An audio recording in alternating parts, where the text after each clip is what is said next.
Alors, le point suivant, je vais vous le présenter. Il s'agit de la création d'une police métropolitaine des transports. Alors, on pourrait se demander pourquoi est-ce qu'il faut délibérer au conseil municipal. Au début, je pensais que, pour ma part, ce ne serait que le conseil métropolitain qui a déjà délibéré au dernier conseil métropolitain.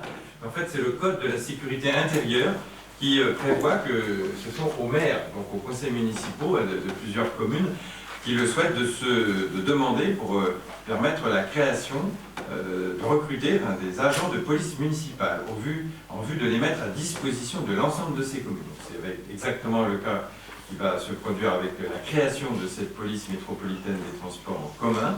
Donc chaque conseil municipal des 24 communes de Nantes Métropole va être appelé à délibérer. Alors, on va rappeler les objectifs, parce qu'il avait été largement médiatisé un certain nombre d'agressions, d'incivilités, voire de délinquance sur le réseau ou aux abords du réseau des transports en commun, en particulier les réseaux structurants, tramway, busway.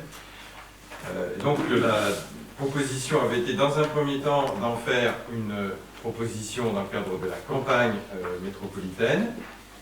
L'information avait été diffusée et d'autres maires que la majorité de Nantes Métropole ont exprimé le souhait, ont exprimé leur intérêt pour cette démarche-là. Il y a eu des échanges en conférence des maires pour ne pas attendre finalement les élections, alors qu'il s'agit de situations qui peuvent être graves, dangereuses. Il y a eu un accord pour aller plus vite, ne pas perdre de temps, puisque l'ensemble des maires, les 24 maires, toutes tendances politiques confondues, en étaient d'accord. Donc c'est aller plus vite finalement que les échéances électorales, mais c'est très bien, on ne va pas s'en plaindre, puisque c'est fait pour améliorer les choses. Les objectifs quand même principaux de cette police métropolitaine des transports, c'est de renforcer, il y a 3 objectifs principaux, c'est renforcer le niveau de réponse opérationnelle aux situations d'incivilité, d'agressivité, de délinquance.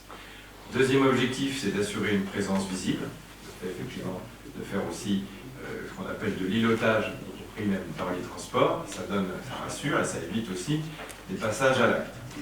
Et enfin, c'est de soutenir les personnels de la CEMITAN, puisqu'ils peuvent aussi eux-mêmes être victimes de ces agressions. Les missions qui vont être confiées à cette police métropolitaine des transports, donc on parle d'un îlotage de proximité, général ciblé en fonction des situations d'atteinte déjà aux personnes ou aux biens qui ont été signalés. On sait qu'il y a certains secteurs qui sont plus sensibles que d'autres, donc c'est là bien entendu que l'effort sera porté.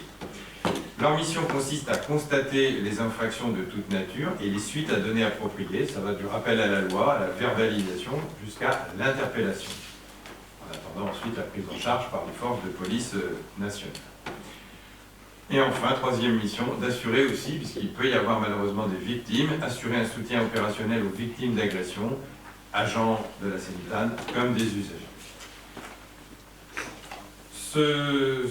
Cette police donc, municipale, sur ces missions, c'est le lieu d'exercice des missions, je vous le disais, principalement en tramway, busway, chronobus, mais enfin, ça peut aussi aller sur du réseau de bus, on va dire secondaire, si des faits étaient avérés.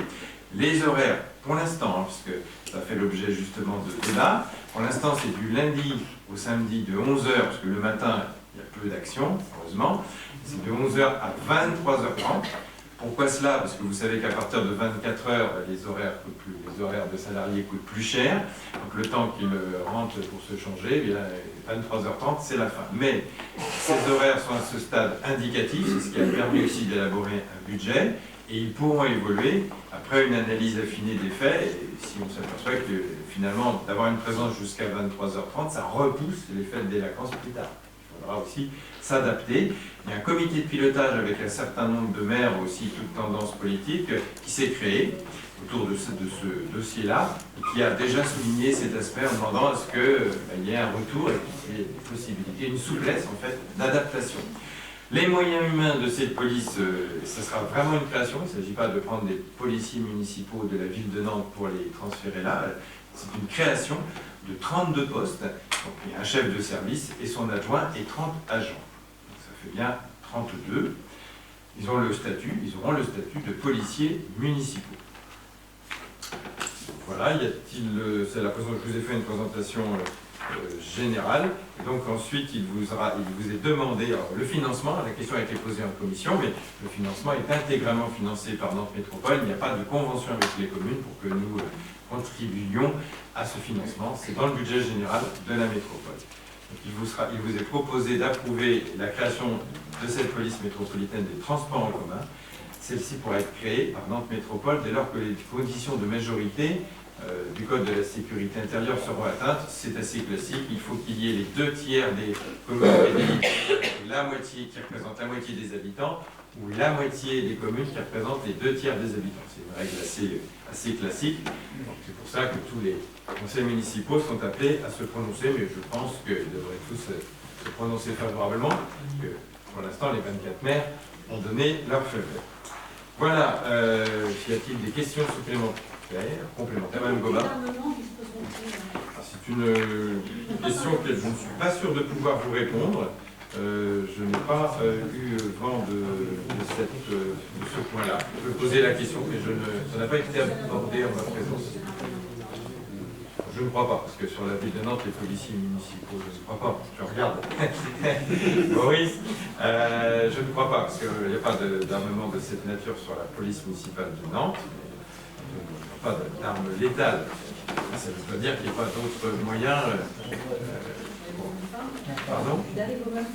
Non, pas d'arriver au même fin, mais de stopper la violence, malheureusement. Voilà. Y a-t-il d'autres questions? Je mets aux voix. Qui s'abstient? Qui vote contre? Adopté à l'unanimité. Je vous remercie.